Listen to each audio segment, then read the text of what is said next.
La madre tiene grandes expectativas con respecto a esta gran épica del pueblo coreano. Creo que ella ha permitido esta educación para mostrarnos un nuevo camino por el cual todas las familias bendecidas de nuestra comunidad pueden avanzar renaciendo a través de los padres verdaderos. Como parte de ello, hoy ustedes reciben educación relacionada con esta gran épica del pueblo coreano. Durante la preparación de las conferencias, hubo muchas discusiones entre los diversos profesores que las impartirán. ¿Cómo deberíamos entender bien a este pueblo coreano en este momento, si los padres, especialmente la hija unigénita, jugaron un papel importante como objetos de Dios ya desde antes de su nacimiento? Entonces, después de que la madre verdadera vino, se casó con nuestro Mesías de la segunda venida y se convirtieron en los padres verdaderos. Entonces, el pueblo coreano debería renovarse centrado en los padres verdaderos. Creo que en medio de esta providencia, donde los padres verdaderos nos dan renacimiento como hijos de Dios a través de la bendición, la Madre verdadera definitivamente nos da una nueva enseñanza sobre este pueblo coreano. En ese sentido, creo que observar cuidadosamente lo que los padres intentan enseñarnos a través de esta gran épica del pueblo coreano es una buena manera de unirnos con ellos en este tiempo. Anteriormente les di una conferencia que también fue un mensaje de la Madre verdadera, bajo el tema de la posición o estatus y el valor de los padres verdaderos desde la perspectiva o a la luz de la providencia de Dios. Varios profesores les dieron valiosas enseñanzas. En ese sentido, aunque hoy se trata de una educación de la gran épica del pueblo coreano y el tema es la gran épica del pueblo coreano, si lo pienso de otra manera, creo que es sobre la posición y valor o el estatus y el valor del pueblo coreano desde la perspectiva providencial. Como nación elegida por Dios según la providencia celestial, ¿qué posición y valor tiene el pueblo coreano como objeto de Dios en la providencia? ¿Y cómo puede contribuir a través de su larga historia a la eventual llegada de la hija unigénita? En ese sentido, creo que es un momento para observar cómo a lo largo de su larga historia el pueblo coreano ha sido moldeado y guiado por Dios, creando su propia posición y su valor, y cómo esto ha llevado finalmente al nacimiento de la Madre verdadera y de nuestro Mesías de la segunda venida, el Padre verdadero, ¿verdad? En ese sentido, creo que hay muchos o algunos criterios o reglas que Dios ha seguido en su providencia. Al preparar esta conferencia sobre la gran épica del pueblo coreano, particularmente en relación con la expectativa del nacimiento de la hija unigénita, sentí 4 cosas principales. La primera es que el pueblo coreano es realmente un pueblo elegido. Entonces, para explicar que el pueblo coreano es una nación elegida, lo primero es que Dios elige una nación central de la providencia para restaurar a la humanidad caída.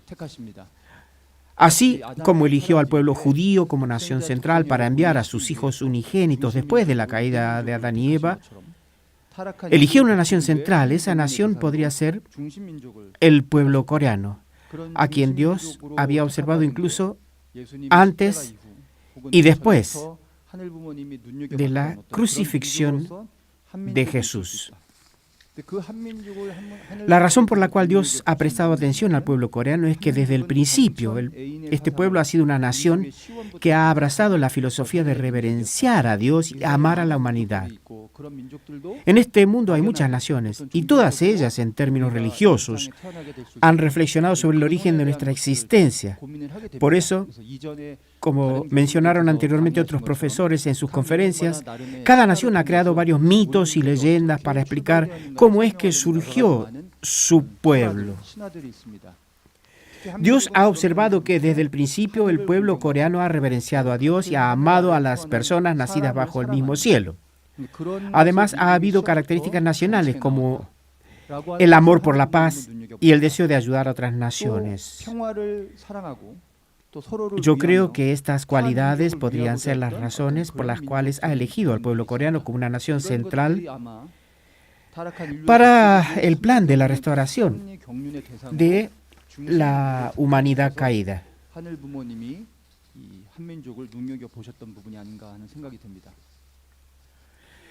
Entonces el pueblo coreano elegido por Dios debe tener calificaciones adecuadas para ello. Como objeto de Dios y de la providencia, debe tener los criterios adecuados para que Dios esté con este pueblo y cumpla su voluntad. Entonces, ¿cuál es la primera calificación que debe tener el pueblo elegido para cumplir con la providencia celestial de enviar a la hija unigénita? El pueblo coreano debe poseer una disposición religiosa. Sin una disposición religiosa sería difícil comprender y darse cuenta de la voluntad de Dios. Y aunque no se comprendiera del todo, sería difícil seguir ese camino con fe en Dios.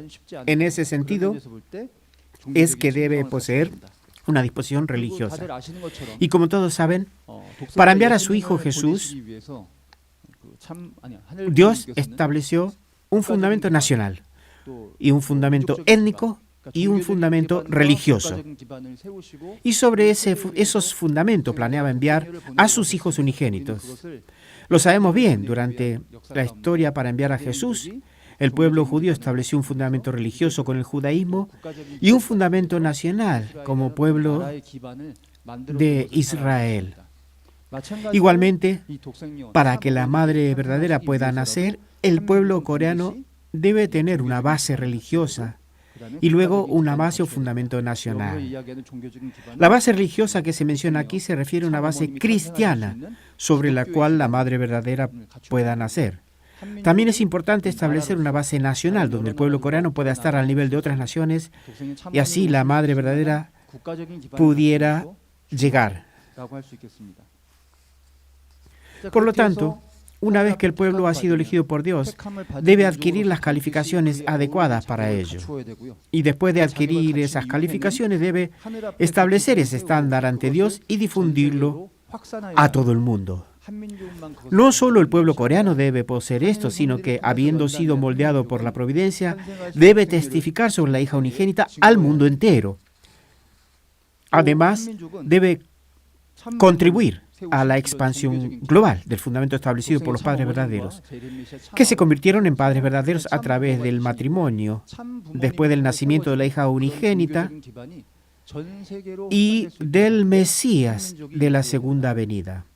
En segundo lugar, el pueblo coreano tiene la responsabilidad de aceptar a los padres verdaderos y expandir ese fundamento nacional por todo el mundo. Después de que el pueblo coreano se esfuerce por cumplir con esta responsabilidad, el mundo entero conectado con el pueblo coreano elegido debe ayudar a este pueblo a que cumpla su misión. Por lo tanto, el mundo entero debe proteger al pueblo coreano en tiempos de pruebas, antes y después del nacimiento de la hija unigénita. Un ejemplo de esto es cómo, después del nacimiento de la madre verdadera, el mundo entero ayudó a Corea del Sur durante la Guerra de Corea en 1950, bajo el nombre de las Fuerzas Aliadas de Naciones Unidas, ¿verdad? Además, para establecer este fundamento nacional, se difundió al mundo la existencia del pueblo coreano. Gracias a estos esfuerzos, muchas naciones ayudaron a este pueblo. Estas ayudas y relaciones pueden considerarse como parte de la providencia de Dios para proteger y salvar al pueblo coreano y permitir así el nacimiento de la hija unigénita. Además, durante la guerra, después de la liberación de Corea y la posterior división en norte y sur, como dijimos, 16 países enviaron tropas de Naciones Unidas para salvar al pueblo y proteger a la madre verdadera. Esto también puede considerarse como un gran acto de amor y parte de la providencia de Dios relacionada con el pueblo coreano. Este contenido tan importante se tratará en la conferencia. Sería bueno que todos lo comprendan de antemano y examinen el fundamento para el nacimiento de la hija unigénita. El pueblo coreano es una nación escogida por Dios. Además, el pueblo elegido debe adquirir las calificaciones adecuadas para ello. Una vez que el pueblo haya sido elegido, debe establecer ese estándar y difundirlo por el mundo, como dijimos. El mundo entero debe ayudar a la nación elegida a cumplir con su misión. Esto no se limita solamente al pueblo coreano. También se aplica a nuestra comunidad de familias bendecidas y a la Federación de Familias para la Paz y Unificación Mundial, que siguen y apoyan a los padres verdaderos, especialmente a la madre verdadera que aún está en esta tierra. Las familias bendecidas de nuestra federación son ciudadanos del Cheonilgu, elegidos por Dios. Como tales debemos adquirir las calificaciones adecuadas para ello. Además, las familias bendecidas del Cheonilgu deben establecer un estándar ante Dios y difundirlo por todo el mundo. Además, el mundo entero debe ayudar a nuestra comunidad de familias bendecidas, centradas en nuestros elegidos padres verdaderos a cumplir su misión. Si reemplazamos la palabra pueblo coreano por nuestra Federación de Familias, la comunidad de familias bendecidas del Cheonilgu encaja perfectamente. En ese sentido, ¿por qué la Madre Verdadera habla en este momento sobre la gran épica del pueblo coreano? Y con ese tema hace pintar grandes cuadros para exhibir en el Cheonilgu, la casa más importante donde reside Dios, para que muchas personas de todo el mundo las vean y tomen conciencia.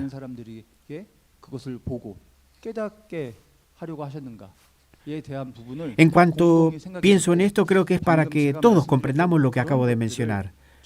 Aunque estoy hablando sobre la gran epopeya del pueblo coreano, no se limita solo a ellos.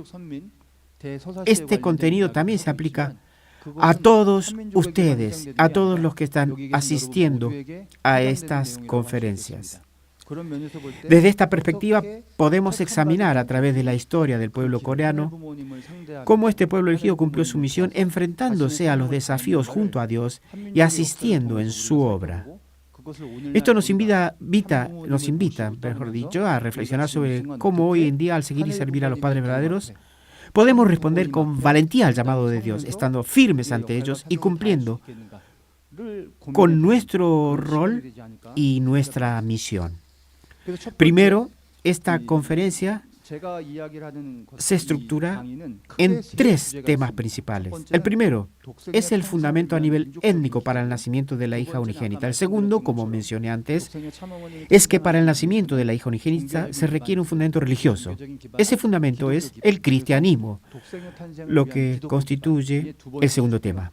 El fundamento cristiano para el nacimiento de la hija unigénita. Y el tercero es que para el nacimiento de la hija unigénita se necesita un fundamento a nivel nacional y global. Así que el tercer tema es el fundamento nacional y mundial para el nacimiento de la hija unigénita. Lo primero es el fundamento para el nacimiento de la hija unigénita. Ustedes deben tener el material correspondiente. En cuanto a este fundamento a nivel étnico para el nacimiento de la hija unigénita, lo importante es entender cómo el pueblo coreano ha cultivado una espiritualidad religiosa a lo largo del tiempo, preservando su bondad y naturaleza virtuosa históricamente. Se trata del camino recorrido durante ese extenso periodo. Por lo tanto, el pueblo coreano ha sido una nación con una fuerte espiritualidad religiosa. En la base de esta espiritualidad se encuentran valores como el Gyeongcheon-ein, reverenciar al cielo y amar a la humanidad, el Hong-il-gam, beneficiar ampliamente a la humanidad, y el Che-sei-hwa, permitir que los valores celestiales transformen y eduquen al mundo. Estos principios han sido los pilares fundamentales que han guiado a esta nación a lo largo de su historia. Al poseer estas cualidades espirituales, el pueblo coreano ha sido capaz de aceptar diversas religiones con un enfoque de comprender lo esencial de cada una de ellas. Además, se ha esforzado por promover la armonía entre las diferentes religiones, evitando los conflictos y fomentando una convivencia pacífica y respetuosa. A lo largo de la historia del pueblo coreano, diversas religiones han influido significativamente en su desarrollo espiritual y cultural. Entre las más destacadas se encuentra el budismo, que desempeña un papel central durante largos periodos de la historia. También el confucianismo, además, tiene influencia en las creencias originales del pueblo coreano, como el muismo y el chamanismo. Cuando estas religiones ingresaron al pueblo coreano, en lugar de generar conflicto, lograron armonizar y contribuir al desarrollo de la profunda espiritual del pueblo. El budismo, una de las primeras religiones extranjeras, permitió al pueblo coreano comprender el concepto de la interdependencia o yeongi. Este término está relacionado con la conexión entre causa y efecto y el equilibrio de todas las cosas. El pueblo coreano, al adoptar el budismo, buscó liberarse del karma y superar las tres toxinas: avaricia, ira e ignorancia, cultivando la calma interior, equilibrio espiritual y una profunda espiritualidad en la vida cotidiana. Lograron integrar estos valores en su vida cotidiana, fortaleciendo así su espiritualidad y carácter. A lo largo de la historia, el confucianismo desempeñó un papel importante en la cultura coreana, ayudando a fortalecer los valores comunitarios, especialmente de la piedad filial. A través de principios como los 3 guías y las 5 relaciones éticas, el confucianismo promovió el desarrollo del carácter y la armonía social, contribuyendo significativamente a la formación de una espiritualidad colectiva y valores éticos sólidos. El taoísmo, al enfocarse en comprender las leyes de la naturaleza y buscar una vida en armonía con ella, puede relacionarse con el tercer gran propósito de las 3 grandes bendiciones. Este propósito se refiere a la creación de un mundo en equilibrio, donde las personas vivan en paz y armonía con el entorno natural. Además, las religiones étnicas enfatizaron la importancia de venerar a Dios, a un Dios personal, como se refleja en conceptos como Shichonju, servir al universo, e Innechon, el cielo está en nosotros. Estas enseñanzas destacaron vivir una vida devota, respetuosa y en armonía con el cielo. El concepto de Shichonju se refiere a cómo honrar y servir al cielo, mientras que el Innechon expresa la idea de que el ser humano es el cielo mismo. Estas creencias establecen una relación directa entre lo absoluto y el ser humano. Se reflexiona profundamente sobre cómo los seres humanos pueden acercarse al ser absoluto y convertirse en seres ideales. Todo esto puede verse como una preparación para que la nación coreana, a través de la vida y la cultura centrada en la hija unigénita, cumpla la misión de servir a Dios. Los detalles específicos los pueden revisar observando las diapositivas. Ahí pueden ver un resumen de lo que estoy leyendo. Como mencioné antes, la historia de la nación coreana, en la historia hay diversas religiones y una de las principales es el budismo. El pueblo coreano ha adoptado y desarrollado una variedad de religiones y filosofías, como el budismo, el confucianismo, el cristianismo y las religiones étnicas. Estas diversas tradiciones filosóficas y religiosas han formado el concepto para el desarrollo de un fundamento étnico en relación con el nacimiento de la hija unigénita y el retorno del Mesías. El budismo, que ha estado relacionado con la historia de Corea, ha formado una base de pensamiento integrador, especialmente a través de la doctrina de la Hwajong o armonización y la escuela Hwaom, una de las principales ramas del budismo. Con esto, el budismo coreano alcanzó una integración y sistematización. Por otro lado, también buscaba difundir la cultura de la piedad filial y alejarse del mal. La doctrina Hwajong sostiene que, aunque existen opiniones o pensamientos contradictorios dentro de una misma comunidad religiosa, finalmente todos pueden converger y unificarse. La doctrina de la armonía y la unidad sugiere que, a pesar de las contradicciones y conflictos dentro de una misma religión, estos pueden ser superados y eventualmente llevar a la unidad. Este pensamiento podría haber sido clave para permitir que, aunque varias religiones llegaran al pueblo coreano, pudieran coexistir, comunicarse y armonizar entre sí. Así, el budismo jugó un papel importante en la historia del pueblo coreano. Ese es el rol importante que ha hecho el budismo. Entre las figuras claves en el desarrollo del budismo en Corea se encuentran los monjes Won-hyo y Uisang, quienes desempeñaron un papel crucial en la evolución de la doctrina budista. El budismo influyó en la vida espiritual de las personas y jugó un rol significativo en la formación misma del pueblo coreano. Cuando la nación se enfrentó a grandes crisis y dificultades, no fue solo una cuestión de retiro espiritual, sino que figuras como el monje Samyeong y Sosan salieron al frente. En momentos de gran sufrimiento y guerra, ellos no solo se dedicaron a la meditación, sino que también tomaron un papel activo participando como monjes guerreros y luchando para salvar a la nación. Hay muchos casos de ello. Cuando se habla de budismo protector de la nación, se refiere a que el budismo no solo se limita a la vida religiosa individual, sino que juega un papel activo en la defensa y protección de la nación, contribuyendo al desarrollo de una identidad religiosa y cívica que no solo es espiritual, sino también comprometida con la seguridad y el bienestar de la nación. También durante la ocupación japonesa y el periodo de modernización de Corea, el monje Han Yong-un desempeñó un papel crucial a través de su filosofía del budismo renovador promovió la reforma del budismo coreano, que en ese momento se encontraba en decadencia, protegiendo la identidad del pueblo. Así podemos ver que el budismo, desde su llegada a Corea, ha jugado un papel importante en cultivar el espíritu religioso del pueblo coreano hasta el día de hoy. El budismo, al enfocarse profundamente en la mente humana, busca alejarse del deseo, la ira, la ignorancia y encontrar la verdadera naturaleza humana. Este concepto está relacionado con la primera bendición de las tres grandes bendiciones en las enseñanzas que nosotros recibimos de los padres verdaderos a través del principio divino. ¿Cómo vamos a perfeccionar nuestra individualidad? Puede estar relacionado con los aspectos del budismo. A continuación, un factor importante para el pueblo coreano fue, como dijimos, el confucianismo. El confucianismo enfatizó especialmente el cultivo moral y el orden social. Fue adoptado como ideología estatal durante la dinastía Joseon, desempeñando un papel crucial en el orden nacional. Así, Joseon sentó las bases de un nuevo sistema estatal basado en los principios confucianos. Hoy vivimos en la era del Cheonilguk gracias a los padres verdaderos. Ya estamos en el 13º año del Cheonilguk. Desde esa perspectiva, estamos en el proceso de establecer y consolidar una nación que pueda perdurar no solo por 100, 1000 o 10.000 años, sino por la eternidad. Por eso, el motivo de estudiar Joseon radica en que utilizó el confucianismo como ideología de gobierno, gobernando el país durante 500 años. De alguna manera, nosotros también debemos reflexionar sobre cómo, a través de la organización central llamada Sagrada Comunidad Hanul Pumonim, podemos expandir y consolidar el Cheonilguk. Así como el confucianismo desempeñó un papel fundamental en la dinastía Joseon, nuestra misión en el Cheonilguk y en todo el mundo, a través de nuestra Federación de Familias, debería ser similar. Esto podría ser un ejemplo importante para cumplir nuestro propósito y los invito a estudiarlo. Por lo tanto, al enfatizar la cultivación moral y el orden social, muchos estudiosos han trabajado arduamente en ello.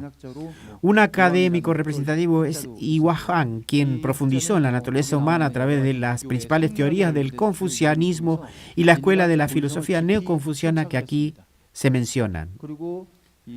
Y a través de este sistema original de la escuela de la razón, a través de los 10 caminos de la sabiduría, también se profundizó sobre cómo el ser humano puede alcanzar la perfección a través del cultivo de la moralidad. Además, a través de su obra, Lili explicó cómo los seres humanos pueden alcanzar un nivel de un caballero o sabio, mediante el cultivo moral y el perfeccionamiento del carácter, lo que se puede considerar como un camino hacia la perfección individual. En ese sentido, jugó un rol importante en la formulación de conceptos relacionados con la autorrealización. También amplió el concepto de piedad filial, aplicándolo no solo al ámbito familiar, sino extendiéndolo a un contexto social y nacional. El énfasis de la ética moral y el orden social en el confucianismo puede relacionarse con la segunda de las tres grandes bendiciones, que habla sobre cómo lograr la perfección familiar. Si comparamos con las palabras de los padres sobre cómo la familia se expande hacia el ámbito nacional, las lecciones sobre cómo alcanzar la perfección familiar y establecer un orden social adecuado puede considerarse un fondo religioso que permite que la nación coreana sea formada y entrenada, vinculado a la segunda bendición. Además, el confucianismo no solo fue una ideología de gobierno, sino que, igual que el budismo, también posee un fuerte espíritu de amor por el pueblo. Por ejemplo, figuras como Chung Yak-yong durante la dinastía Joseon basaron su pensamiento en este espíritu humanitario y escribieron libros para mejorar la vida de la población.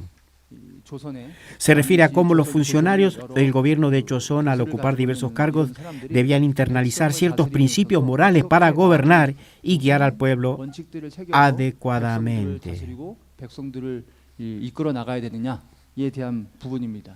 Se refiere a eso. Así que de alguna manera El Mokmin-Simso no solo es un libro que deben leer los gobernantes, sino que también muchos líderes religiosos lo leen. Como religiosos les ayuda a entender cómo guiar y cuidar a sus fieles de la mejor manera, la manera adecuada. Cómo los líderes religiosos pueden guiar a sus fieles para que lleven una vida feliz. Es un tema que se aborda en ese libro escrito por él. Muchas personas lo consideran un libro importante por esta razón. En ese sentido, nos ayuda a examinar los valores del confucianismo. Un ejemplo de personas con el espíritu de amor hacia el pueblo en el confucianismo es Munich Chom, quien arriesgó su vida para traer semillas de algodón con el fin de ayudar a que la gente pudiera pasar el frío invierno de manera más abrigada. Uno de los ancestros de los padres verdaderos, especialmente de la madre verdadera, el ancestro Cho Han-jun es un ejemplo de un confucionista y erudito que practicó el espíritu de amor hacia el pueblo al construir un gran puente en su aldea, demostrando su dedicación a la gente, como ustedes ya habrán aprendido. Así que, como mencioné antes, el confucianismo, el budismo y otras creencias jugaron un papel fundamental en la formación de la espiritualidad de la nación coreana. Estos no entraron en conflicto ni se contradecían, sino que avanzaron en armonía, permitiendo a la gente aceptar diversas religiones, comprender su esencia y reflexionar sobre cómo transformarse en mejores seres humanos. Esta reflexión fue, en cierto modo, una característica única de la espiritualidad del pueblo coreano. Por lo tanto, se puede decir que al adoptar los aspectos positivos de cada religión y desarrollarlos de manera armoniosa, se creó una cultura religiosa única en Corea. Otra cosa que me gustaría mencionar es la religión étnica o las tradicionales. Nuestras religiones tradicionales aquí, bien coreanas, fueron creadas por el pueblo basándose en las enseñanzas del confucianismo, budismo, taoísmo y otras. Entre ellas se encuentra el Tunghak, como mencioné antes, a través de conceptos como Shincheonju, como honrar al cielo, y Innechon, el ser humano es Dios. Se enfatizó profundamente la dignidad humana y la igualdad humana. Al mismo tiempo, enfatizó la unidad del pueblo y la espiritualidad, buscando guiar una transformación social positiva. A través de conceptos como Shincheonju, honrar a Dios, y Chonshim y Kodishimda, el corazón del cielo es el corazón humano, Yoshim, mi corazón es tu corazón, o la empatía, ¿no? Se reflexionó profundamente sobre cómo podemos ser capaces de honrar a Dios, cómo los humanos pueden armonizar entre sí, cómo vivir también al mismo tiempo en unidad con Dios.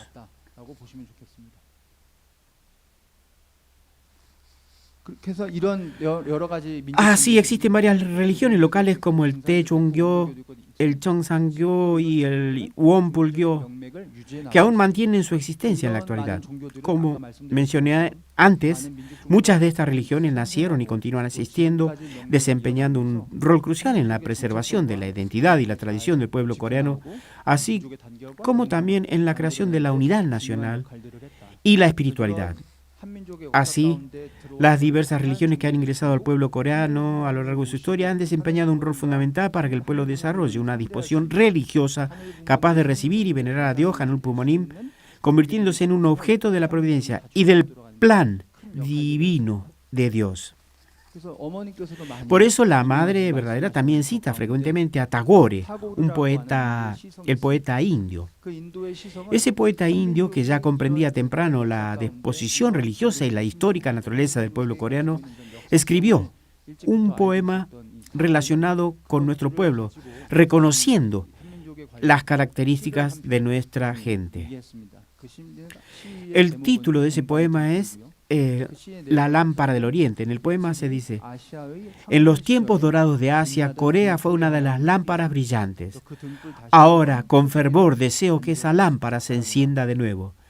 Si esa lámpara se vuelve a encender, su luz iluminará al mundo entero. Al decir esto, el poeta Tagore parece haber anticipado de manera sobresaliente la espiritualidad religiosa del pueblo coreano, como si hubiera previsto todos estos aspectos que Corea posee.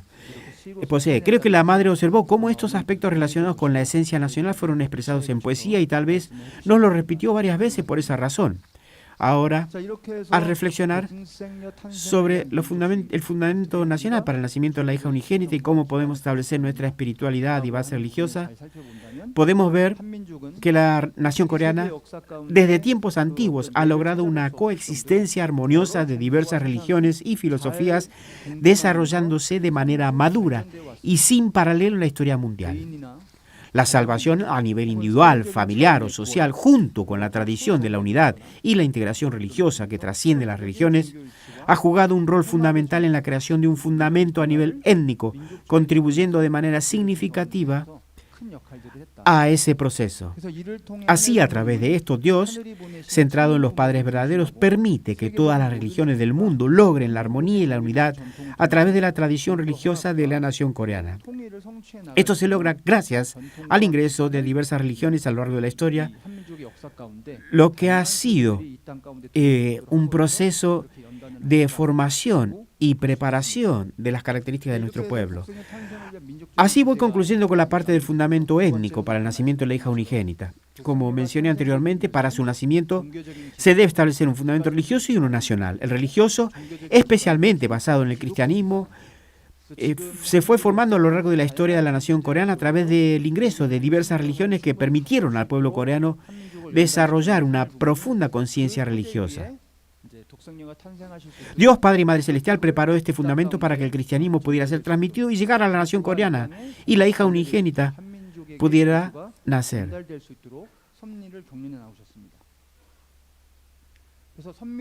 Entonces, el pueblo judío, como pueblo elegido, desempeñó un papel crucial en el nacimiento del Hijo unigénito, Jesucristo.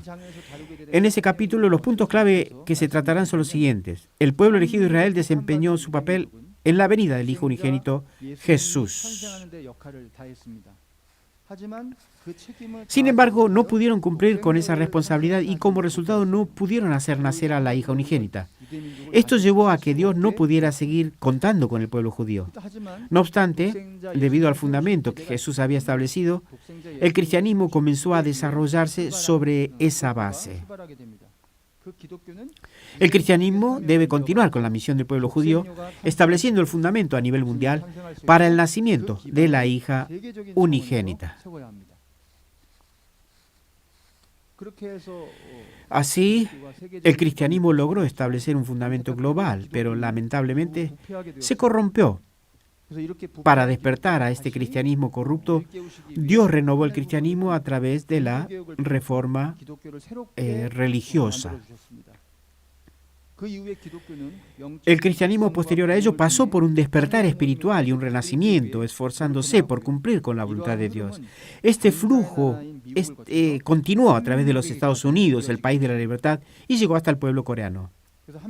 Así, el pueblo coreano es uno de los pocos pueblos en la historia del cristianismo que ha recibido la fe de manera tan activa y tan autónoma al mismo tiempo. A pesar de las dificultades y persecuciones, el pueblo coreano no abandonó su fe cristiana. Junto con los misioneros que llegaron después, se esforzaron por comprender la esencia de la fe cristiana. A principios del siglo XX, en torno a Pyongyang, conocida como la Jerusalén del Oriente, se produjo un despertar espiritual y la obra del Espíritu Santo. Esto se expandió a nivel nacional, lo que permitió que el cristianismo se estableciera como la religión principal entre el pueblo coreano. A través de esto, el pueblo coreano comenzó a tener expectativas y esperanza por un nuevo mundo. Así, se estableció la base cristiana entre el pueblo coreano para el nacimiento de la hija unigénita.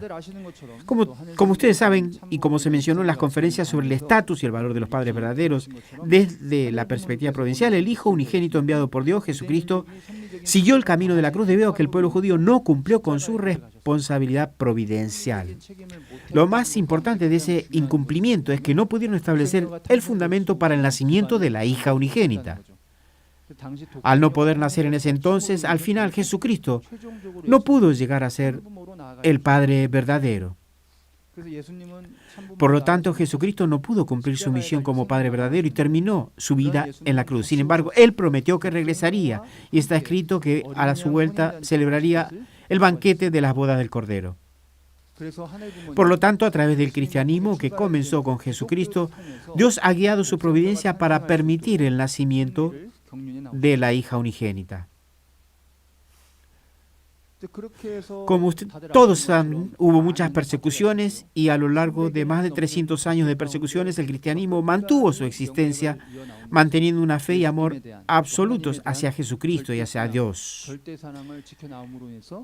Como resultado, el cristianismo finalmente se liberó de la persecución del Imperio Romano y fue reconocido como religión por el imperio mismo. No solo fue reconocido como una religión, sino que también llegó a ser reconocido como la religión oficial del Estado. El cristianismo, que fue reconocido como religión en el Imperio Romano, considerado el imperio más grande del mundo en esa época, se expandió aún más, primero en Europa occidental y en Europa oriental. Luego se expandió por todo el mundo. Así el cristianismo, que antes era una religión perseguida, que no era siquiera considerada religión, pasó a ser reconocido oficialmente. Y no solo fue reconocido como una religión, sino que también fue proclamado como la única religión oficial del Estado. De ser una religión perseguida, el cristianismo pasó a convertirse en una religión que ya no solo era aceptada, sino que con el tiempo llegó a ser la que perseguiría a otras religiones.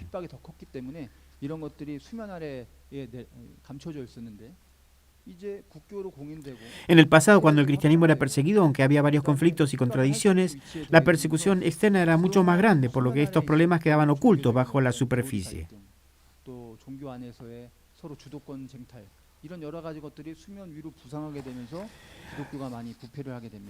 Al llegar a una posición en la que podía perseguir a otros, los conflictos doctrinales religiosos y las luchas por el poder dentro de la propia religión, que habían permanecido ocultos, comenzaron a salir a la luz. Esa corrupción impidió que el cristianismo pudiera establecer el estándar para relacionarse adecuadamente con Dios, lo que a su vez dificultó la posibilidad de que la hija unigénita naciera. Por eso Dios lo renovó a través de la Reforma. Así la civilización occidental, que se había formado en torno al cristianismo y al catolicismo, terminó distorsionándose hacia un enfoque centrado en el ser humano. Por lo tanto, para establecer el enfoque centrado en Dios, a través de la reforma religiosa y el movimiento pietista, trató de crear un ambiente propicio para la llegada de la hija unigénita. Como todos saben, a principios del siglo XVI, la reforma protestante comenzó con Martín Lutero y se expandió por toda Europa. Así, se dice que la reforma iniciada por Lutero fue completada por Juan Calvino. Calvino, a través de sus libros como comentarios sobre la Carta a los Romanos y la institución de la religión cristiana, buscó establecer la esencia de la teología cristiana. Esa base se convierte en el fundamento de la teología protestante posterior. Así, a través de sus comentarios sobre las Escrituras, Calvino completó la educación religiosa y jugó un papel crucial en la preparación para la llegada de la hija unigénita y el retorno del Mesías. Este periodo de preparación, que duró unos 400 años, fue fundamental para la providencia de Dios. A través de la reforma protestante, el deseo de Dios de renovar el cristianismo se cumplió. Y este movimiento renovador no se limitó solo a Europa, sino que también se extendió hacia el Nuevo Mundo. A lo largo de la historia, los protestantes en Europa, que sufrieron mucha persecución por parte del catolicismo, huyeron en busca de libertad para adorar a Dios sin restricciones. En particular,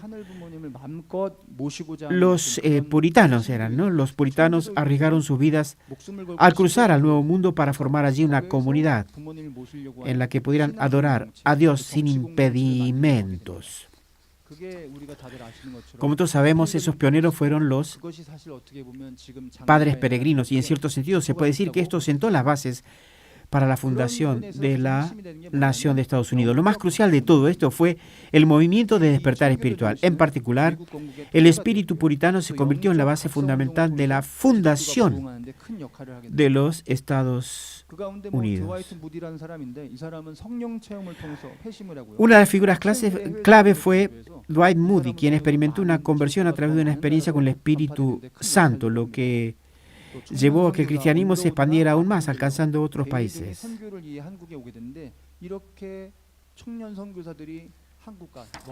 Y misioneros jóvenes como Underwood, Appenzeller y Gale llegaron a Corea para realizar actividades misioneras. El hecho de que estos jóvenes viajaron tan lejos hasta el lejano oriente para llevar a cabo su labor puede considerarse que estuvo respaldado ideológicamente por el espíritu puritano y el movimiento de despertar espiritual. Así, al enfatizar conceptos como la segunda venida, el renacimiento y la santificación, se nos enseña que debemos esperar al Mesías que ha de venir y que a través de él debemos renacer. A medida que experimentamos ese renacimiento, somos santificados a través de nuestra fe y finalmente podemos llegar a ser verdaderos hijos e hijas de Dios. Estas enseñanzas representan lecciones fundamentales del movimiento de despertar espiritual en el cristianismo.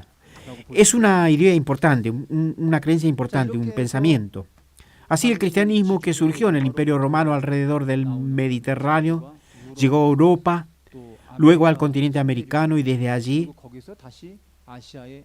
llegó hasta el Asia, al pueblo coreano. La pregunta es, ¿cómo recibió el pueblo coreano a ese cristianismo? Lo notable es que incluso antes de la llegada de los misioneros católicos romanos y protestantes, el pueblo coreano ya había aceptado el cristianismo de manera voluntaria.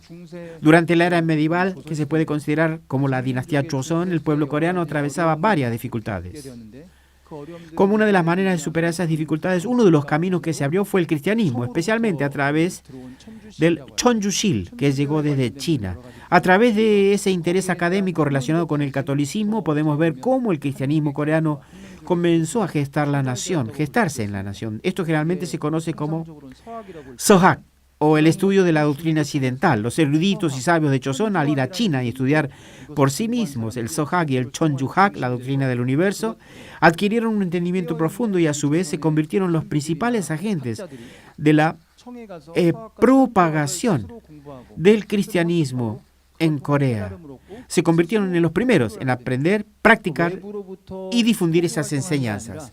Así, no fue una actividad misionera impuesta desde el exterior, sino que Corea, de manera proactiva, aceptó el cristianismo por sí misma. Esto también ocurrió con el catolicismo, así como con el protestantismo, que fue recibido de manera similar a través de ese proceso de aceptación consciente. Este renacimiento del cristianismo experimentó una feroz persecución a finales de la dinastía Joseon, pero incluso en medio de esa persecución, muchas personas del pueblo coreano mantuvieron su fe cristiana. A medida que llegamos al siglo XX, en el lugar conocido como la Jerusalén del Oriente, Pyongyang, ocurre un gran renacer espiritual por obra del Espíritu Santo. Así, un gran movimiento de despertar de Pyongyang y del Espíritu Santo de Pentecostés en la nación coreana se convirtieron en momentos clave para la expansión del cristianismo, a poco de ingresar. En 1907 tuvo lugar este movimiento en Pyongyang y en el centro de ese movimiento estaba el pastor Kim Song-ju. Bajo el liderazgo del pastor Kim Song-ju, el ambiente de arrepentimiento, renovación espiritual y la experiencia de la presencia del Espíritu Santo se expandió a nivel nacional. Así, el pueblo coreano aceptó el cristianismo de manera positiva y comenzó a llevar a cabo una intensa actividad de evangelización y misión, lo que llevó al crecimiento acelerado de iglesias, marcando un punto de inflexión muy importante. Como se sabe, durante el movimiento del 1 de marzo hubo 33 representantes nacionales, de los cuales casi la mitad eran cristianos.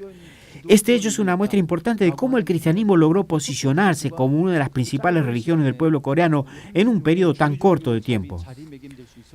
Esto fue posible gracias a la obra de Dios, quien a través del fundamento cristiano estaba guiando a nuestro pueblo hacia la aparición de la hija unigénita. Podemos verlo así. Así, a través del movimiento del Gran Renacer o Despertar de Pyongyang, el pueblo coreano pudo arrepentirse de sus pecados y desarrollar una fe sólida y una paciencia capaz de superar la persecución del imperialismo de esa época. Este movimiento desempeñó un papel crucial en la formación del fundamento religioso del cristianismo y en la creación del fundamento espiritual y de la fe que se estableció a principios y mediados del siglo XX. Así, en este periodo se sentaron las bases nacionales para recibir a la hija unigénita, quien vendrá tras 6.000 años de historia, y al Mesías que regresaría, el Padre verdadero, para seguir los pasos de Jesús. A través de esto, se estableció el fundamento para la realización de las bodas del Cordero.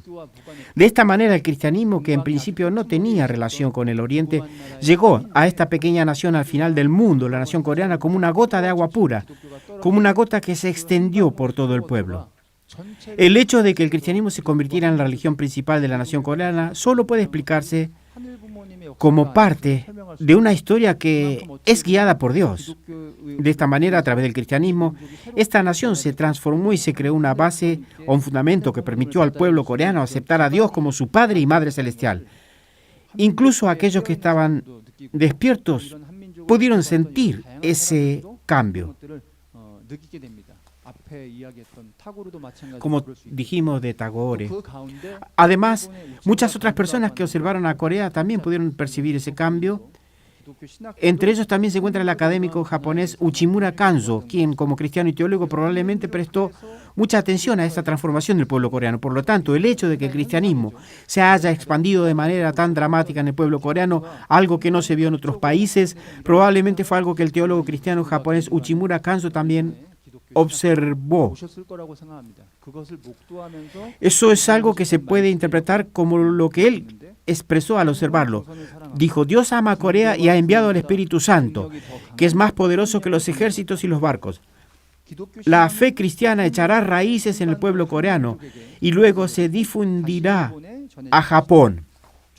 Al observar esta extraordinaria expansión dramática del cristianismo en la nación coreana, que podía considerarse un fenómeno religioso muy peculiar y casi misterioso, parece que el teólogo cristiano japonés Uchimura Kanzo pudo haber llegado a la conclusión de que así como el pueblo judío llevó la religión cristiana al occidente, Corea podía convertirse en el centro de la civilización oriental. En ese entonces el mundo estaba inmerso en las olas del imperialismo, con dos grandes guerras mundiales que causaron enormes dificultades para toda la humanidad. En particular, en Asia, el cristianismo no se había extendido mucho. Si pensamos en la Asia de aquella época, especialmente en el este de Asia, los tres grandes países considerados siempre como China, Japón y Corea, estaban enfrentando grandes dificultades. Por ejemplo, China atravesaba una tremenda crisis durante ese periodo. Japón también enfrentaba dificultades internas debido al imperialismo en esa época. Y lo mismo ocurría con Corea. Sin embargo, entre esos tres países, Corea parece haber sido el que tuvo una conexión más fuerte que los demás con el cristianismo, que se extendió principalmente en este país.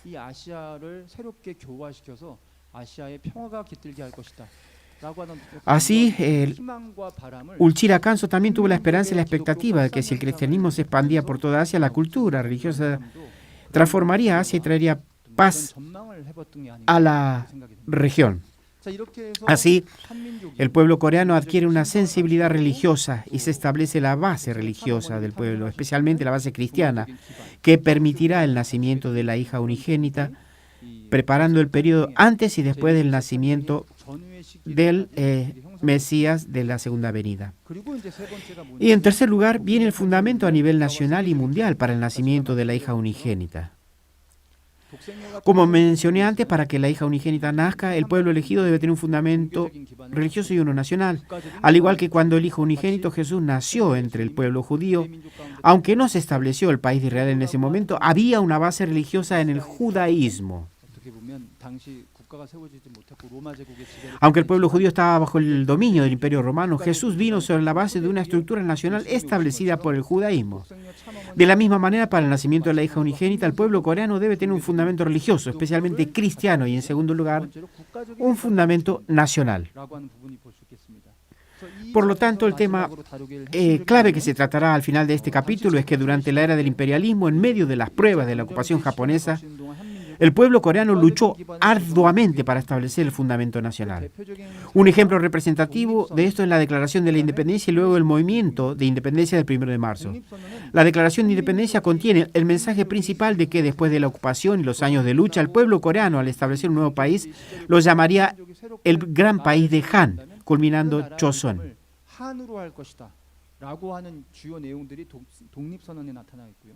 Está en la Declaración de la Independencia. El siguiente movimiento de independencia fue una proclamación importante para que el mundo entero reconociera que el pueblo coreano tenía un país soberano, que era el país del pueblo de Han.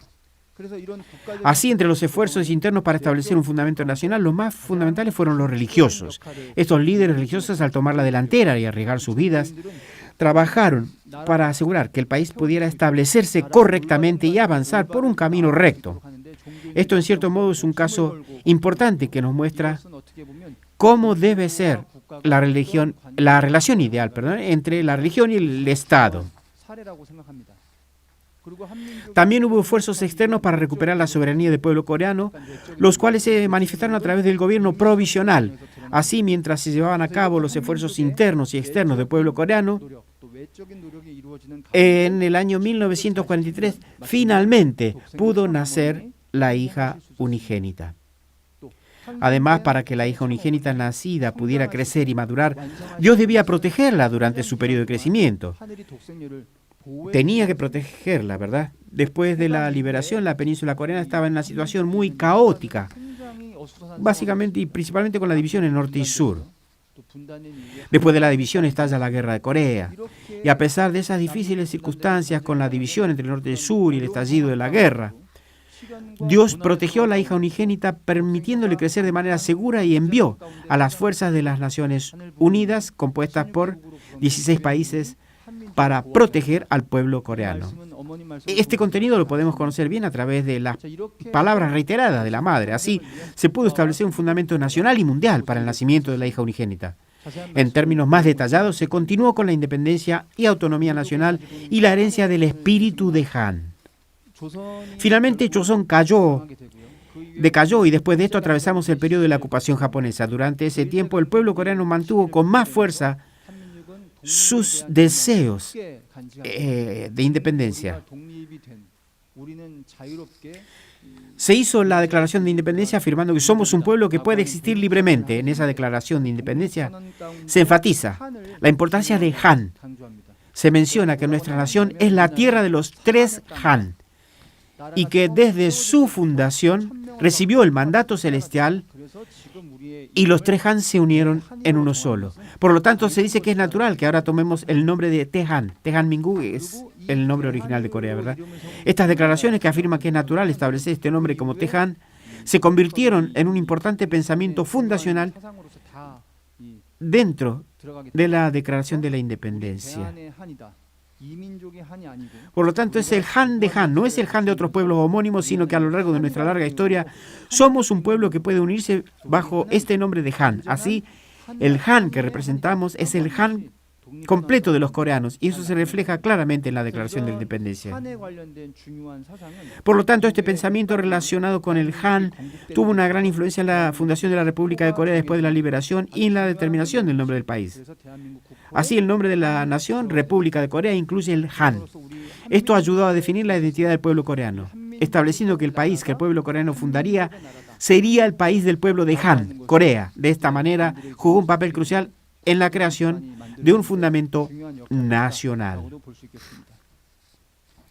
Como mencioné antes, entre los esfuerzos internos para establecer una base nacional, los religiosos jugaron un papel crucial, ¿verdad? Un ejemplo de su gran influencia fue ese movimiento independentista 1 de marzo, en el que se proclamó que la República de Corea es una nación de independencia soberana. Así, el fundamento interno del cristianismo espiritual y el fundamento externo del movimiento de independencia se combinaron, lo que dio lugar a este acontecimiento. La ola del movimiento del 1 de marzo, se convirtió en un importante despertar nacional que permitió que el pueblo coreano se uniera nuevamente y también fue crucial para hacer que el mundo entero reconociera la existencia de la nación del pueblo coreano en el escenario global. Así, a través del movimiento pacífico, Manse se dio a conocer la independencia soberana del pueblo coreano al mundo, lo que nos llevó a un despertar nacional al afirmar que somos un solo pueblo, el pueblo coreano, y que no debemos olvidar nuestra identidad. Además, jugó un papel crucial al recordarle al mundo que existe una nación llamada el Gran Pueblo de Han. Así, con estos aspectos que se conectan con el espíritu de la fundación de la República, cumple un papel crucial en la creación del fundamento nacional, como mencioné antes, el fundamento para el nacimiento de los padres verdaderos. Como mencioné antes, en el movimiento participaron 33 representantes y casi la mitad de ellos eran cristianos, lo que muestra la gran influencia de los religiosos. Y casi la mayoría, incluidos cristianos, seguidores del Chondogyo, budistas y otras religiones tradicionales. El hecho de que los 33 representantes del pueblo que simbolizaban a la nación estuvieran en su mayoría compuestos por religiosos, es un ejemplo importante de cómo la religión puede decidir la dirección de una nación y de cómo los líderes religiones tienen un papel fundamental en guiar al país en la dirección correcta. Cuando los padres verdaderos llevaron a cabo el movimiento de renovación de las Naciones Unidas, hablaron de la ONU tipo Abel y la ONU Caín. Dijeron que la ONU existente era la ONU Caín.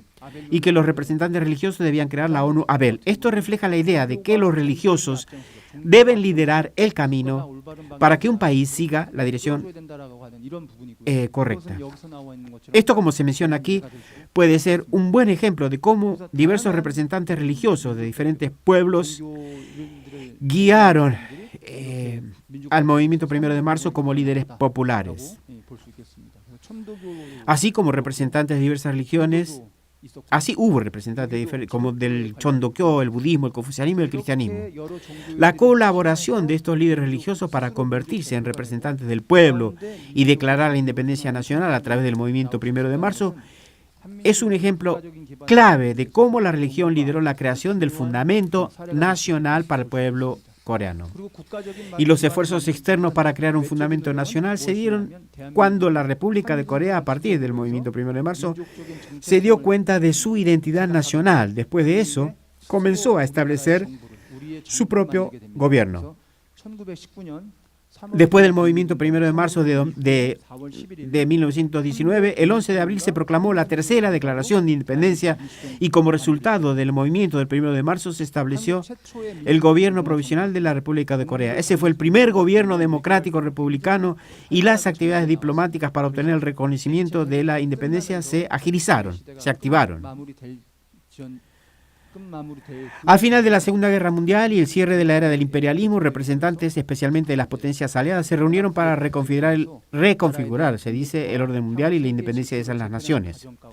Fue en ese proceso que se reconoció la existencia del pueblo coreano y se comprendió que gracias a sus esfuerzos y actividades era una nación con el derecho y la capacidad de lograr su independencia. Así, después de la liberación, el pueblo coreano pudo fundar su propio país. 이 내적인 노력과 외적인 노력이 굉장히 중요한 부분을 차지할 수 있게 됩니다. 그렇게 됨으로써 Así, después del nacimiento de la hija unigénita en 1943 y con el pueblo coreano estableciendo un fundamento nacional, se puede decir que fue posible para la Madre Verdadera crecer, madurar y acompañar al Mesías de la Segunda Venida para convertirse en padres verdaderos. Todo esto fue posible gracias a la dramática creación de ese fundamento nacional. Como todos saben, mientras se formaba la nación coreana, tras la liberación, Corea se dividió en norte y sur, y la lucha entre el comunismo y la democracia llevó inevitablemente se dice, a la guerra de Corea. Cuando la República de Corea se enfrentaba a una grave crisis de supervivencia, como lo mencionaron los padres verdaderos, Dios reunió a numerosos jóvenes de todo el mundo a través de las Naciones Unidas. Así, las fuerzas aliadas de las Naciones Unidas protegieron a este país y finalmente, después de terminar la guerra, la nación logró sobrevivir. De esta manera, como nación que puede recibir a los padres verdaderos, es evidente cuánto aman los padres verdaderos a esta nación y este pueblo y lo que hacen por ella. Y también sabemos claramente cuán enfáticamente nos han enseñado que como esta nación y este pueblo han sido elegidos por Dios, deben presentarse ante Dios como una nación que tiene la cualificación adecuada.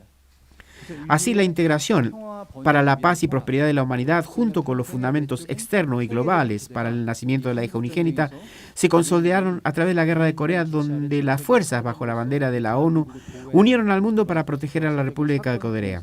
Este evento contribuyó a la formación del fundamento mundial. De esta manera, también hubo un gran esfuerzo por parte de las mujeres. En 1943 se formó la Asociación de Mujeres Patriotas de Corea, que preparó el camino para la manifestación de la hija unigénita, el surgimiento de la hija unigénita. Esta organización apoyó la independencia de Corea, elevó la conciencia nacional, ayudó a los luchadores por la independencia y destacó el papel social de la mujer. Este ambiente contribuyó directa e indirectamente a recordar la importancia de las mujeres en el proceso de nacimiento, crecimiento y formación de la hija unigénita. Por eso pensé que sería importante abordar este tema y por eso lo estoy compartiendo con ustedes. Así, gracias a la justa intervención de las 16 naciones de la ONU durante la Guerra de Corea, se creó el fundamento para que los padres verdaderos, especialmente la Madre Verdadera, pudiera crecer a salvo. Como todos saben, en 1960 ella se manifestó como la hija unigénita y el 16º día del tercer mes se unió en matrimonio con el Mesías de la Segunda Venida y se convirtieron ambos en los padres verdaderos. Entonces, estos eventos representan el fundamento étnico para el nacimiento de la hija unigénita.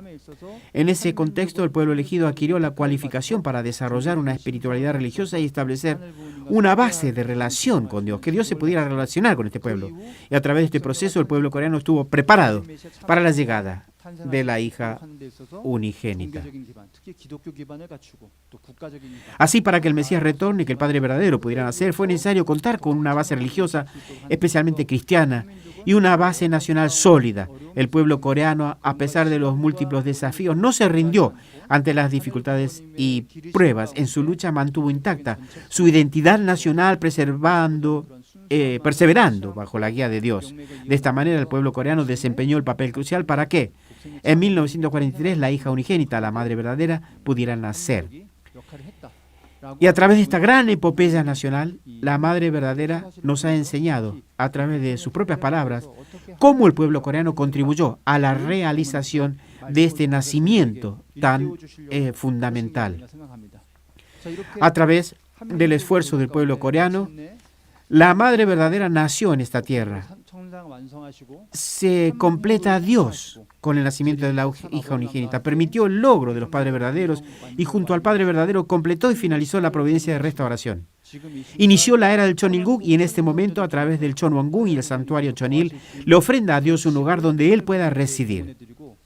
Finalmente, con dedicación y fervor, sigue guiando la providencia hacia el establecimiento y la completa realización del Chonilguk. Entonces, demos por finalizada esta conferencia con un fuerte aplauso a la Madre verdadera, la hija unigénita.